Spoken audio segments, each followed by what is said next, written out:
Good morning and welcome to the Leadership in Insurance podcast. I'm your host, Alex Bond, and I'm very lucky to be joined today by George Beattie of Beazley. Good morning, George. How are you? Very well, thanks, Alex. Good to see you. Good. It's actually nice to say good morning. And one, it is still morning. Usually I'm just saying it for the audio. And then secondly, we're sharing the same time zone because you are joining us from London. Exactly. But George, everyone knows Beazley, I would think, that listens to this. Maybe not, and maybe some of the tech people joining might not. But it'd be great to you've got a really interesting role. So it'd be great to at least start a conversation about your role, and then we'll dig into what that means further in the conversation. Sure. Well, look, just quickly, Beazley is a leading commercial specialty insurer and one of the biggest, or the biggest insurer in Lloyd's of London. My role is kind of unique. So I lead the Incubation Underwriting team at Beazley. You're not going to find many other teams with that kind of labeling. Maybe you will in the future if we're successful, who knows. Our job is basically to discover, develop, launch, and underwrite brand new insurance propositions. So these are generally things that you would see as breakthrough innovations, as opposed to incremental or adjacent adaptation of existing products into new industries, for example. We have a separate product development team that does that last part really well, which is great because it means we get to spend all of our time with our heads in the clouds, basically thinking about what should insurance products look like, whom should they serve, how should they operate, what kind of services and technologies should they incorporate. These types of really gnarly, basically bottom of drawer issues for a lot of insurers, a lot of people in the space that we get to and try and rationalize and understand. Mm-hmm. Perfect. Yeah, that's really super useful because what I want to talk about today is that multitude of innovation, what innovation looks like. We've had a lovely time on the podcast, generally being quite disparaging about innovation within some of the larger organizations, probably unfairly because we haven't had any representation, but I want to talk about what effective innovation looks like. And I think that's realistically the terminology I want to use is innovating for innovating's sake is worthless. So I suppose jumping around a little bit, I wanted to understand, something you said to me beforehand. You said innovation labs are often seen as a tax. So I wanted to dig into what you think that means, and how do you get it right? How does it work in the best way? Sure. So look, first thing is to say, let's just lump innovation teams into one basket, right? Whether it's a lab or it's an incubator or it's some other thing, let's just call it what it is: incubation teams. Incubation teams have often struggled in insurance to show value, and I think that the main issue with that has been that if you look at innovation insurance, it means a lot of different things to a lot of different people. You've got technology in the context of data and analytics and AI. You've got products, which might not include any of those things. You've got culture, you've got social change. All of these aspects together make innovation. And I think that where teams are just labeled as innovation across the whole piece, it's really hard to know what to concentrate on, because innovating products is incredibly different to trying to work out whether you need a new tech system to rationalize your data, to put a data lake together and to understand a certain type of problem. So too many channels of effort with too few people normally means that teams struggle to say, well, here's what we've achieved, here's what our value dynamic is. The other thing is that where this happens to teams, it's often because they lack the authority to make their work happen. So they invariably have to go to other parts of their organizations to say, look, can we have a person to do this? Can we have capacity to do another thing? Can we have some budget to pay to research a topic? And so very quickly, that's where these teams become a tax, where people start to dread the call because it's going to take time out of their working day and it's going to cost them something, and it all gets a bit ugly. And so what happens a lot is these teams get rolled up, or they keep going for a long time and morale is really poor. So there are a few things we can do about it. Bear in mind that at Beazley, we've been together as a team since last September. So we're just coming up on our first full year. So we're still learning. I'm not going to preach at people and say we've got it exactly right. No. But I think we have taken a refreshed perspective on it, which is to really treat our value statement as being comprised of three things. The first one is future profitability. Okay, now the statement around that, the phrasing is intentional because we're not here to target rapid, early top line growth in premium, because we need to have a quality standard that's high enough to try and make sure that what we do is consistent and actually will contribute to the business later on. So future profitability is the first thing. The second thing is situational awareness. So whether or not we get into a space, we need to make sure that Beazley has the most sophisticated house view possible, so that our executives, others, everybody at Beazley has at least a really good opinion when they're taken to task over why we're not in a space or what we're doing with regards to a certain thing. And then the third piece is kind of brand and culture. So we go out there and we walk the walk and we talk the talk, in order to make sure that people see Beazley as a innovative brand. And that's not just sort of paying lip service to it. It's important for our stakeholders, whether they're shareholders, employees, or our counterparties in the market. But it's also about talent. To get the kind of talent in to do new stuff, we need to be seen as an attractive place to be. So we need to be able to be seen that we're thinking kind of differently. Yeah. So I'll stop talking in a second. But if I was to kind of take a step back and say to the market, how do you get out of this kind of innovation trap, if you like, of this kind of death loop where it gets really hard to show value? There are some major things that can be done. The first one would be to deconstruct innovation into the different channels of activity that make sense to your business. So, we're talking about these different pots at Beazley. So I look after the breakthrough products pot, which means we don't have to concentrate on any other stuff that might be defined as innovation. We have a separate team that does product development. So that's the incremental adaptation pot, which is a big part of innovation, really important part of innovation. And then you've got the cultural, social bits that are owned by other pieces of the company. Now, what this means is we can concentrate on exactly what our role is, and we don't get that kind of fog, if you like, that fog of like innovation war where we don't know where we're turning to next. The next thing is you've got to incentivize your innovators differently to your general employees, right? And mainly that's around this, generally in underwriting teams, it's about some aspect of consistent growth, but there is a lot more of a concentration on top line and really rationalizing that as the kind of profit engine for the company. Innovators shouldn't be tasked like that because you quickly get into a trap of getting them to the right top line revenue, and it can be very lumpy to start with. And so you're really kind of escalating the risk of that kind of activity if you do it in that way. The third thing is give your innovators authority to fail quickly and recognize that failure is part of success. It's required to succeed, right? So it's a very different way of thinking again. And then look, the last thing I mentioned is just you've got to give innovation people a line into the top management of the company. Although these are very time poor people, if we are going to execute on the fact we all say innovation is really important, you've got to give these people airtime to talk to the decision makers in the company so they can make decisions themselves quickly. Otherwise, it all becomes just a loop where you're just waiting to hear back from people. And like oxygen, like a lack of oxygen, these teams just wither on the vine.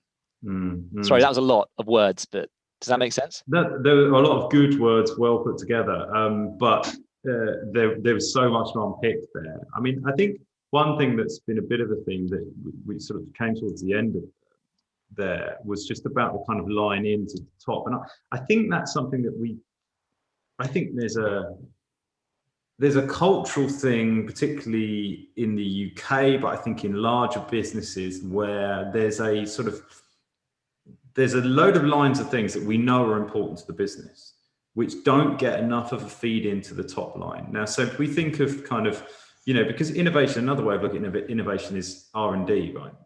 R&D is baked into the culture of a pharmaceutical company. They have a massive budget for that.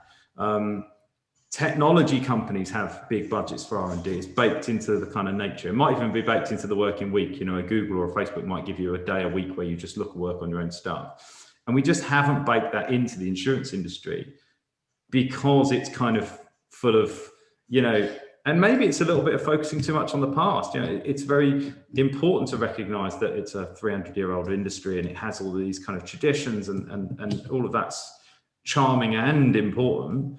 But there's a little bit of kind of, therefore, we've done it this way forever. That's the way it's going to be done. That's kind of baked into the DNA. So I do wonder if we can have a generational shift where the top leadership whether they don't want to know, really. And I think where it's done badly is where it's kind of being done because people feel they need to be having an innovation lab or an innovation team. And it doesn't have that top line in the same way that from my perspective, I do an awful lot with companies talking about their DE&I issues and responsibilities. I see an awful lot less top line involvement in that process. And unless that does happen, that's not going to be addressed either, because these are kind of fundamental shifts in the DNA of a business. I think I just made a statement there rather than ask the question. No, it's good. I mean, look, it's somewhat rhetorical, but I agree with you, right? So I think insurance has got a problem in general because it's been done for so long. You say it's a 300-year-old industry. Look, frankly, it's a lot older than that.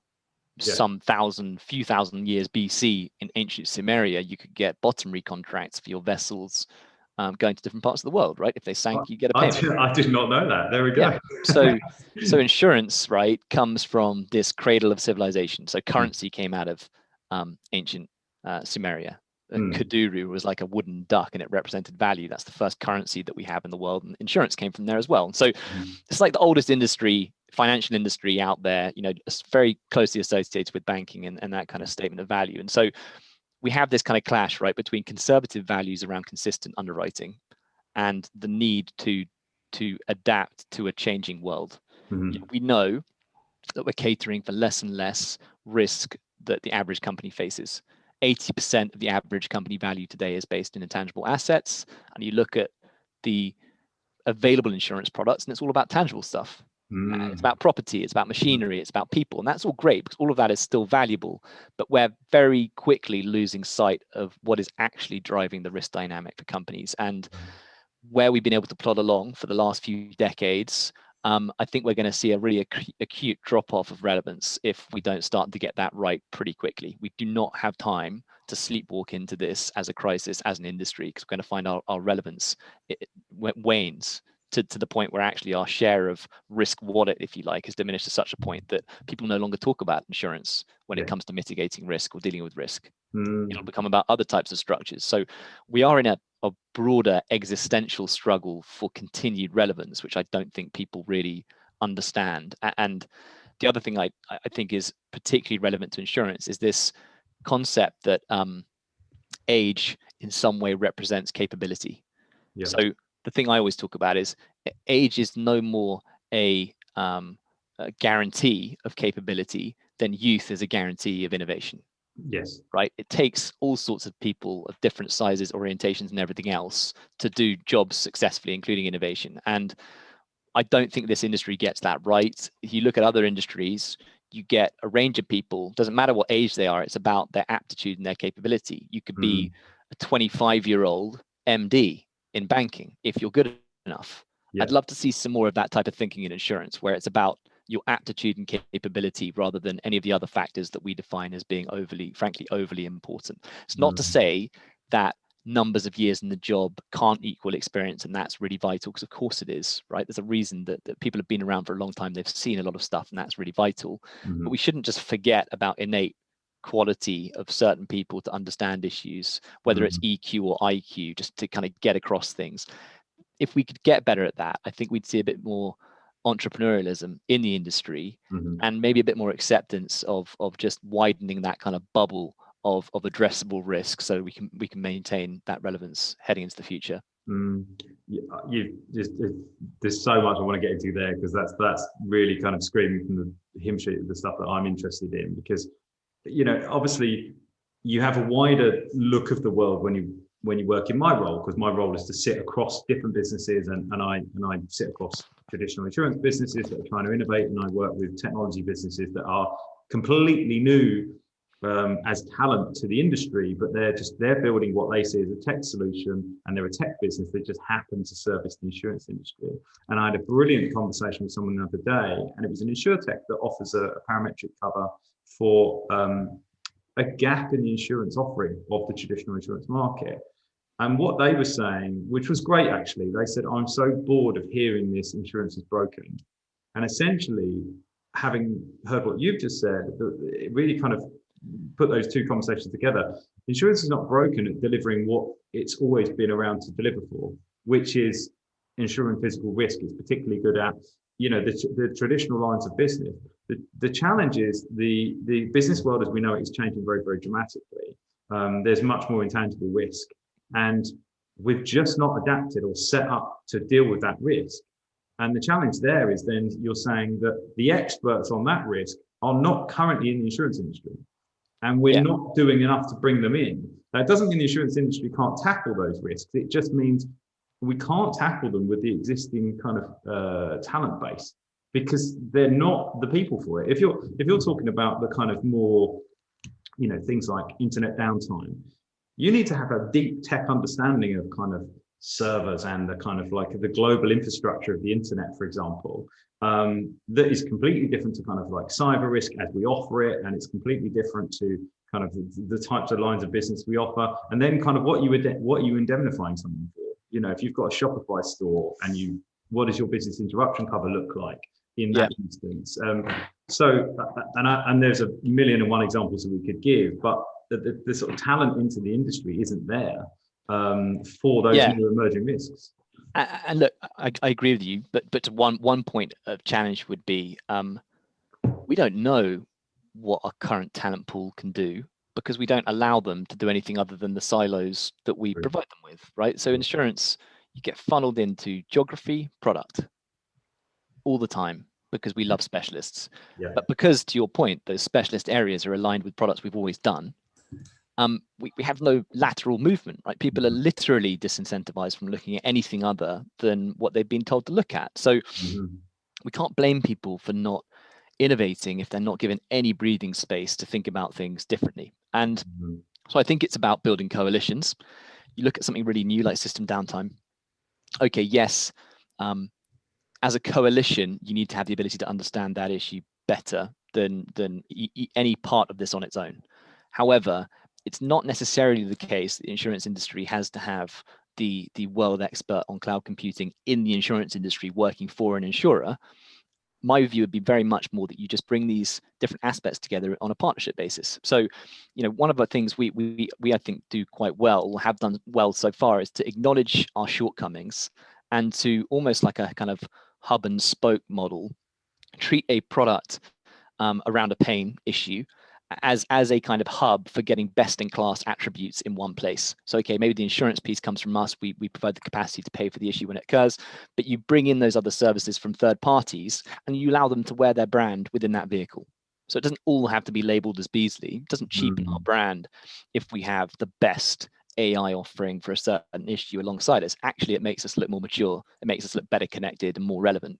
So I completely get your point around, that difficulty of getting talent in, but maybe the other way of looking at it is just how do we get talent from other industries to work with us more effectively, as not a shortcut, but as an alternative route to assuming like a giant spider we have to absorb everyone into our marketplace.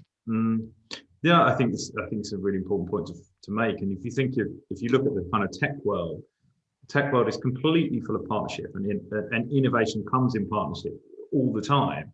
And it's just, I suppose it speaks to the traditional structure of building the biggest kind of monolithic structure.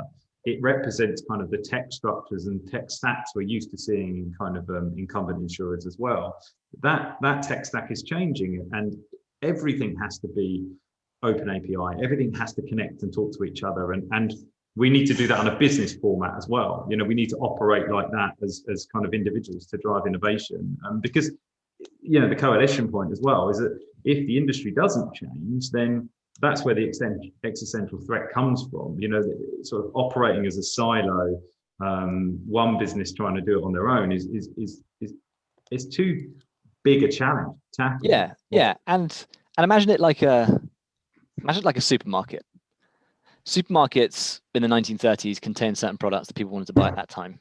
Supermarkets now contain a lot more products. Yes. Imagine if supermarkets hadn't updated what they had on their shelves between then and now. Okay, it's an arbitrary time boundary, but you get my point. Yeah. People have different needs and requirements now. And so the shelves are completely different to what they would have been 80, 90, 100 years ago, 500 years ago. So if insurance is a supermarket, our shelves, the products on our shelves have not changed for centuries. Mm-hmm. That's not good in any industry, in any business. Now, some of the stuff that might, maybe keep this analogy going, some of the stuff that we want to put on those shelves might not be feasible for the market to take on, right? It might be too systemic. That's usually the place that emerging risks go to. But there's an awful lot out there that just with a bit of rationalization, a bit of effort, and a bit of venture spirit, we could speak to much more effectively. And look, it might sound like I'm bashing the market and everything else. I do think like we are making a lot of progress on this. You know, there are a lot more teams popping up that have this kind of perspective, and I think that's really good. And I think clients are responding well to that as well. Yeah, and exactly. It's certainly not kind of looking to bash the market. I mean, we both work in it, so that would be counterproductive to a certain extent. You know, particularly for me, I think servicing it that would make me very unpopular. But I wanted to talk about talent because we both shared experiences of coming in as graduates to the insurance industry, I believe, and also shared experiences of trying to get out. I successfully did it, I would point out. Yes. I don't know how well that's panned out, but you know, I want to sort of talk about going all the way back, and I know obviously there's some distance between that, so we're probably better at it than we were now. But do we do a good enough job at attracting and retaining new talent? So, like, particularly new, fresh people into the industry. Do you think? And presumably, if not, what do you think we can do about that? Yeah, so firstly, I think insurance does a poor but improving job of retaining talent, right? And it's not because of the teams that are doing this stuff, because they have got an almighty job on their hands, right? It is hard because all of the stuff we've been saying about culture and outlook makes it a very difficult environment to construct a fair marketing prospectus for people, which is, what are you going to do when you come here? Like, we talk about all this emerging tech and new risks and everything else, but if the reality of doing these jobs doesn't stack up to that really exciting, dynamic pitch, then people get disenfranchised very quickly and leave. So when I think about my grad cohort from 2011, something like 4 out of 30 of us remain in the industry, which is just, if you actually think about that, that is really, really bad news. Yeah. Really bad news. So you've got 30 of the best and brightest who are coming in, and they could have done law, they could have done banking, they could have done tech, they could have done NGO, whatever it is. They've come here because they've bought that message and they leave. So all of that investment, all of that potential has gone out the door. We've got this kind of instant brain drain. If our turnover is that high, and I don't think that's specific to the company I was at, I think it's probably common across the industry. We're just building a foundation on very, very shaky ground. You know, we need the retention of those kinds of people to be higher. So look, a main issue as I see it is insurance companies and brokers are quite good at selling the dream. You know, come and work at the forefront of risk. We touch everything. Insurance is in the middle of everything, and it's not just call centers. It's actually kidnap and ransom, and it's climate change, and it's intangible assets, all this kind of good stuff. But the hard reality when they get into that job is they're probably going to be operating in a silo. And the kind of work they're going to be doing is often necessarily less glamorous than what they're expecting. And that's okay, because junior people have to do some work that they think of as beneath them, but they have to do it to understand technical systems or to just be a fly on the wall and understand how conversations work. All of that is fine. It's just how long that lasts for, I think, can be significantly painful to high caliber, high IQ, EQ people, because they want to be given responsibility, and there's not much. Often I think there's a perception there's not much flexibility. If you're really good, it doesn't matter, because the way this works is you have to put your bum on a seat for 2 years, do the photocopying, stand in a queue for the senior broker in Lloyd's, wherever you are. And that's just how it works. Great, you're really bright, but no, you have to play by the rules. And people just buck against that and tend to leave. So look, you could call that a misallocation of resources if you're being really corporate about it. But I think it's just wrong at the personal end, right? We should be leaning into people's capability and stretching them. And if you can't do that for your graduate cohort, your new talent cohort, reduce the cohort size. Yeah. Okay, put people into a situation where they're with a team that can stretch them, that can make their lives interesting, or you're going to lose them and it's a completely wasted investment. In fact, it might even be a negative investment, because it's going to hurt your brand and reputation in the long run. And so it's almost worse getting into it than not, frankly, if you're not gonna kind of do it properly. So other thing to mention is that talent's is not just about early careers, right? There's some evidence that the industry is attracting people from outside of insurance into the market. So you look at the importance of technology in terms of data and analytics and AI and just digitizing insurance. There's a lot more space now for people that think differently. And I am seeing evidence, right, of people with a very different outlook to that we've seen before. We work with people in Beazley all the time that have really different backgrounds and have done different things. And that's really refreshing to me, because those, I know it's an old adage, but those different perspectives on an issue really do unlock things much faster than just if you have everyone with the same experience, with the same kind of thought process and dynamic. You end up getting stuck in this kind of echo chamber, and that quickly turns into this kind of dialogue of the deaf, right, where everyone's like vehemently agreeing with each other, but no one's challenging each other. So it becomes kind of like dialogue of the deaf mashed with hippo, right? Highest paid person's opinion, and you don't get anywhere. And again, that's one of the big traps, I guess, with innovation as well. I mean, my story was similar, but joking aside, but about leaving, but that's why I left. I remember being the sort of having the conversation 6 months in and saying I want to do this job, and they say, well, we can see you doing that in 3 years' time, and to a graduate, 3 years is, that's your entire degree. So you think, well, I'm not going to wait that long to get there. And what are the challenges along the way? And I think we do need to be braver. And it comes back to that culture of, if people are good enough, give them the opportunities. And the thing is, you do see it in pockets. You see it in pockets. You see these kind of wunderkind walking around the market that have been sort of anointed. And that's always really positive, because it's people that have been sort of businesses that have been brave enough to kind of say, look, they're good enough, so we're going to make them prominent. There just needs to be a bit more of that. And I do think that's a bit of a solution, is kind of working with, work with a smaller squad. There's actually what's happened in football. Not wanting to make it about football, but the Brentford model, where they got rid of their kind of youth squad because they thought, we don't have the resources, but we can focus on people that are kind of nearly there and make them play the same as the first team. And I think that strategy is kind of better, because at the moment we're almost having that kind of Darwinian theory of, we lose so many, so let's just get more in, so we're left with the amount we kind of want, rather than kind of focusing in on the people that are best. But it's a good point. So boiling that down, we've got to stop treating people as commodities, as numbers. We want our retention rate to be 80% because then we have the fuel for our business. It's like, stop referring to people as fuel. It's not the right way to kind of, well, obviously it's not the right way to look at things, right? People are human and they have different value attributes that if companies took a bit of time to understand, I think they could actually put them into a much more of a much better situation with more kind of longevity. The other thing that I think that goes along with what you just said, where you have people who are anointed walking around the insurance market, these people are the exception, not the rule. Exactly. And making it the rule would be very hard. But is there somewhere in between the exception and the rule of this that we can get to, where meritocracy is the defining characteristic for progress?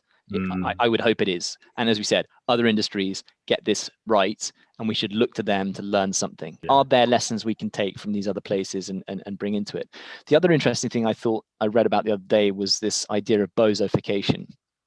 Have you heard about this term? Right. So bozofication is basically where you divide people up into three basic camps of aptitude. You've got your kind of A team players who are really good. You've got your B team players who are kind of good, and you've got your C team players who really need to exit the business. Now, the point of bozofication is that a B team player or a C team player will never knowingly hire above their level. And so what you get, because of insecurity and everything else, is a kind of compounding of bad people, where people that are insecure and not willing to escalate others, not willing to improve the lives of others, you're essentially always hiring underneath yourself to make yourself feel better, right, about your position. And so over time, the talent of a company gets more and more concentrated into this kind of bozofication layer, and you're into a really difficult place where your decision makers are completely unable to root out where the bad apples are, because the whole thing is rotten. And I thought that's a really interesting kind of dynamic around, your really enlightened leaders are ones that can spot where others can do stuff they can't, and can acknowledge they're better, and just say, I'm hiring you because you're smarter than me. right? Like you get this stuff and I don't. But how often do we really hear that, like in a genuine sense? So often I hear about people who are managers rather than leaders, right? Get this distinction right, managers rather than leaders, and they have to be the expert in the room at everything. So all of the knowledge in the room has to feed up into them like a pyramid, and they are therefore the mouthpiece for that knowledge and everything else. It's just human nature, but it's so ugly. And so I think there's something really interesting in there around that dynamic of talent, around that idea of bosification. Because I think that goes full circle though as well, because I do think there's an expectation slightly from teams where there's a misunderstanding of what good managers and management is a role. So like I know you should be a leader rather than a manager, but a manager is a role in a large organization, is an important function, but it should be to kind of drive productivity or improve, kind of like basically make the whole better. It's like a football team could operate without a manager, but the idea with the manager is that the manager actually makes the team better, coaching and all sorts of stuff that's involved in that. But there's a little bit of a misunderstanding with managers where some people go, particularly in my industry, but it's okay, well, the manager's not as good as me at doing this thing. So it goes both ways. It's like brave enough managers to go, we're hiring you because you're better than me at this thing. But also the people coming in acknowledging that they've been hired because they're better at that thing. So you then can't hold it against your kind of manager or leader and going, I'm better at this thing than them. It's like, yeah, that's why you're here. Yeah. But there's a cultural shift kind of across the piece, but it goes back to your point about respecting people as people. People have strengths and weaknesses, and the more that we kind of respect that, it's much more complicated than we want it to be. And obviously we have to fit it into kind of social norms. We can't have, individual rules on a complete scale for everyone, but we can kind of build a lot of flexibility, a huge amount of flexibility, better than we do. I think so. Yeah, I want to refocus because I wanted to talk to you about kind of a little bit more about innovation, and I've got onto my favourite topic of talent, so I'm going to just sort of go off endlessly. And thank you for indulging me. No, I love that topic. It's good. Yeah, it is a very good one, and it's very important to kind of innovation. Because actually, one final thing to say, I wanted to get your view on this, is really that when you're building new teams or new areas or areas that are not insurance specific, not underwriting, not actuarial, not unique to the industry, I'm blown away by how often I see in my world a demand for insurance experience. And I think if every business, when they're creating a new role or writing out a job spec or kind of looking to hire, just when they write that line of insurance experience required, just stop to go, why? We'd be in a much better place in 5 years than we are now. Yeah, exactly. I mean, look, I think what it comes down to is being very problem oriented. So if we look at the protection gap, we need to offer new products for these new issues, new industries, whatever it might be. We need to be really disciplined around being problem oriented. So what is the pain point that companies are feeling? And it's only until you really understand that and rationalize that you can start to bring together your dream team to tackle it. So actually, the ability to empathize, to analyze, to assess information, and to digest complexity is so much more important at the front end than insurance experience. Because to put it into context, right now, we're doing a lot of work with insurtechs that have a really good understanding of the tech and the problem, and the more passionate about the problem and solving that, the better, because we can do the insurance piece. Like we already have that innately, right? So it's this recognition, I guess, of where the value is in trying to do really new stuff. You don't have to be the world's biggest insurance expert to tackle a new problem. And that's just the reality of it. And equally, it works the other way around. You don't have to be the world's biggest expert on the problem in order to tackle it as an insurance issue. So it takes some recognition of where those skills and that knowledge sits. And then coming back to this idea of building coalitions, but I think you're exactly right. It would be myopic to label that within a requirement for a role, because that's not what it's about. It's about everyone being problem oriented and understanding what their role is in pursuing that problem and solving that problem, and for whom you are solving it for. And when you look at it on that basis, it really blows it wide open, right? You can take in a variety of different people with different skills as long as they're able to pursue that aim. What difference does it make if someone's been in the market for 20 years, if they've had 20 years of doing one thing? 21-year units of doing the same job. That might be great. That might give you exactly the skills you need, but it doesn't necessarily do that for you arbitrarily, right? So yeah, I think you've got to be quite interesting. I mean, one of the things that I look for in innovators, so it might be counterparties, it might be people that I want to work with because of their attractiveness to work with them, is curiosity. So typically really good innovators, people who are good at breaking stuff and doing it constructively and being constructively cynical, are curious. So they're watching Netflix shows that are really random and esoteric. They're reading books, they're talking to people, because the best innovators are people who can talk to anybody and find common ground really quickly. So that empathetic aspect, I think, is really important when it comes to the kind of plants, the ideators for innovation, where you're bringing everything together. And basically, I think that's one of my skills. I'm innately curious, and so when it comes to me bringing together coalitions to solve interesting problems, I think I'm able to form those, quite quickly. And I see that in others, and I think it works pretty well as a result. That's the thing that surprised me so much when I started working in the VC community. I was surprised how collaborative it was. And I think I've managed to kind of scare myself into this kind of, you get sidetracked by the money and the investment, and it falls into the kind of, the negative view of kind of investment banking and that sort of world. And it's not that. I've met the most welcoming, collaborative people who are just kind of keen to get stuff done and help people get things moving and off the ground. And that seems to be the sort of trait that drives success. Just innately curious and interested, and always kind of looking to kind of collaborate on things. It's an interesting trait. And I wanted to ask you about that. Where do you get involved in an idea when it gets brought to you? Do you self-generate? And then how do you incubate? How do you sort of grow this nugget of an idea into something? I presume there's kind of a multitude of ways that happens, but I understand to see where you guys get involved in your team. Yeah, sure. So tackling one thing straight up, there's a lot of terminology that flies around when it comes to these types of jobs, like agile working practices, lean methodology, Kanbans, all this kind of stuff. So trying not to regurgitate like MBA textbooks and the Ford system of manufacturing and Toyota, all this stuff is really important, because basically I'll have palpitations about my degree. Yeah, exactly. Just like flashbacks, right? So fundamentally, you're dealing with small teams that are doing this stuff. And so the reality is that it is waterfall rather than agile. Okay. So just moving past that, as waterfall is not always evil as long as you're well organized.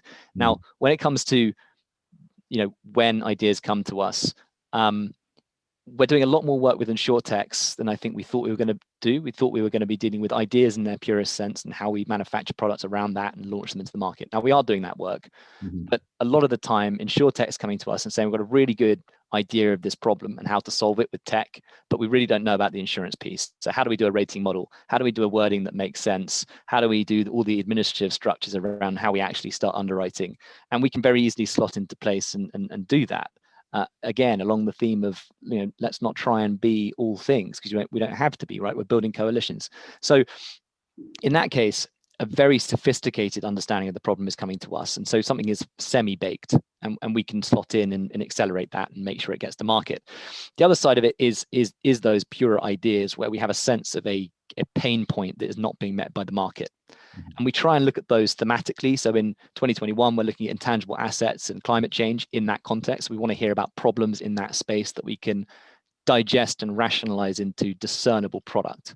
Because you're not going to get a climate change product, right? That would be ridiculous. It'd be like saying, here's a product for recession. It wouldn't work. It's too much stuff going on. So you have to break it down into what is that about for companies? Like, what aspects of this are causing pain? Is it operational? Is it financial? Is it some other aspect? And then form products around that. Now, how we run these products or these ideas through the process depends on whether it's partially baked because it's coming from an insurtech, or whether we are the ideator and it's just a kernel of an idea and we're developing it. But broadly speaking, it's kind of 3 different stages. So stage 1, understanding the problem. So researching it, talking to people, investigating the pain point, and prioritization. So is the pain point enough for a company to want to buy insurance to moderate that pain? Yeah. Critical failure point for a lot of new insurance products is it works, it's rational, it sounds really good, but no one wants to buy it because the financial pain point is not significant enough to do that. So we spend a lot of time on that. Addressable market, what is the nature of the pain? Is it sufficient to create a purchase motivation for a new product before you even get into what you're going to charge for it? Second phase is kind of design, building, measuring, and learning, right? So how should we rate this thing? What should the wording look like? What cover are we offering? Can we bring in services to modify this value proposition and make it not just another reactive insurance product, but a tool for managing risk? That's the ideal. How should the marketing work? What are our key messages? And then we get into kind of live pilots and scaling. So frame the objectives. What are we doing here? What does success look like for a pilot period? Is it income? Is it time? Is it numbers of policies? And then when we get through that successfully, we're talking about transitioning it to a team that can take it forward. So our objective as a team is to give other teams within Beazley fully baked trading products that have a portfolio in place already. So there is absolutely no hit to their operational ability just to transition into kind of business as usual. So we take on all of that work for them and give them something that's going to make them look good at the end of it. So look, broadly speaking, that's basically our incubation process. There are kind of 10 steps to it, but that's what it looks like across those three kind of areas. And I think that last point, there was the thing that makes you guys different, which I thought was fairly revolutionary from my understanding. And there'll be a load of people working in similar roles that will tell me, no, that's how we do it. But you take the financial risk on your team. You know, it goes on effectively on your balance sheet, as it were. You know, it's not going to hit anyone else's underwriting profits.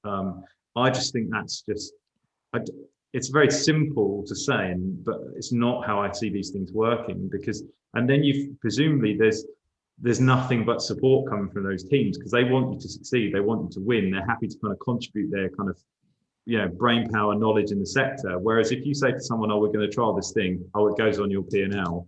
So if it goes south, no one's going to support anything. You'll never get anything off the ground. Yes. Yeah, exactly. If you think about the disincentives to breakthrough innovation. It's basically those things, right? It's I don't have the time, I don't have the money, I don't want to give you my capacity, and I'm really worried you're going to blow my book up.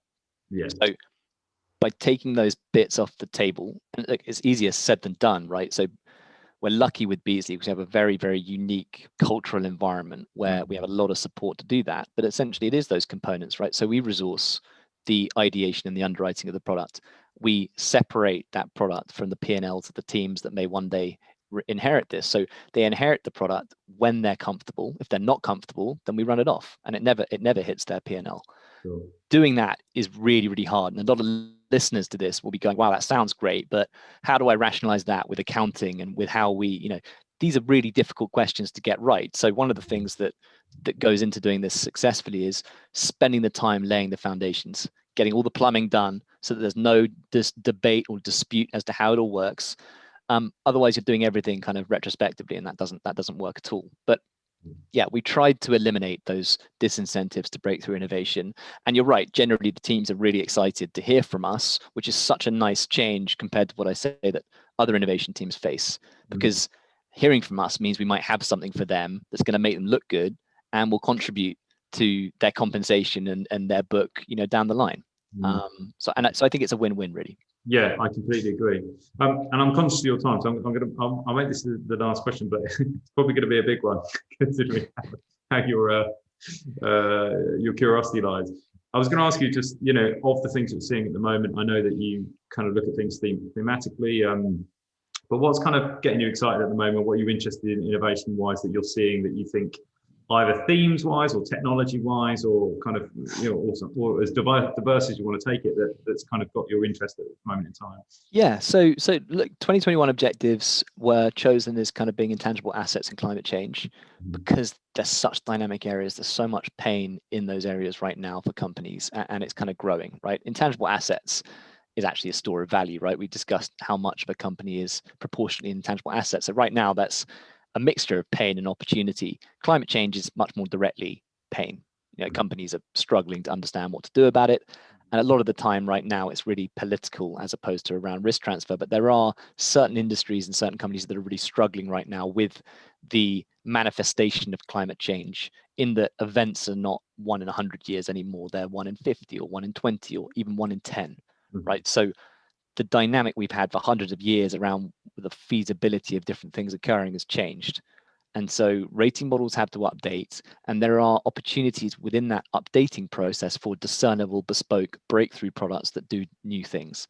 So within that, I'm really excited by things like using satellite data to infer a payment point for different kind of issues. So it could be kind of destruction of crops due to flood, for example. I think that's really exciting, and really driving that kind of work towards parametric products. So trying to do things in a less in an environment that requires less trust.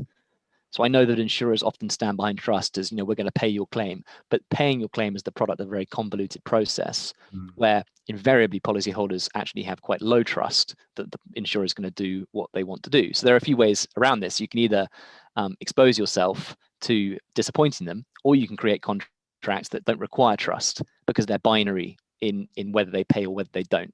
So what you need is really nice data, like environmental data, like rainfall, and you need a very simple trigger point that is you pay out a certain amount of money if that thing goes wrong.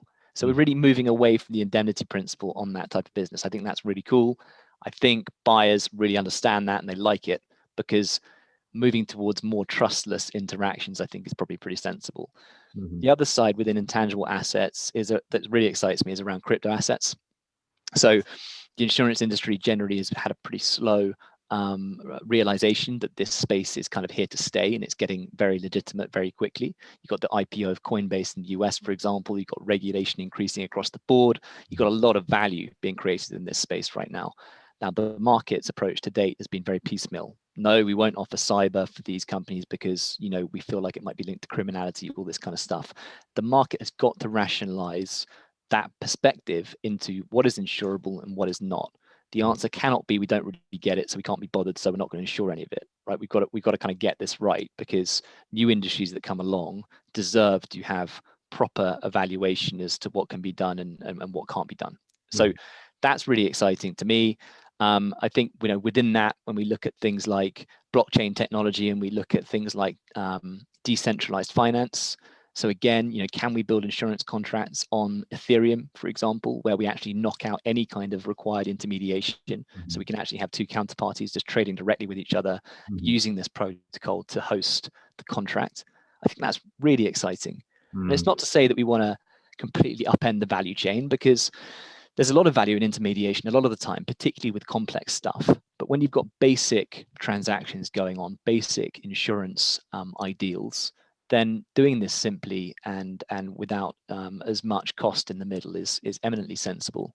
And so I think really it's that for me. It's climate change, and looking at parametric products in that context. And on the intangible side, it's crypto assets and these emerging asset classes that are just a bit more difficult to kind of get to grips with, but that present massive opportunity for us as an industry. Awesome. George, thank you so much for your time and your insight. That was fascinating. And I got to talk about talent, which is obviously my favorite thing to, bang the drum about. And it's great to have a shared experience. So thank you so much for being a guest. I really appreciate it. Pleasure. Thanks for having me. It was great. Thanks a lot.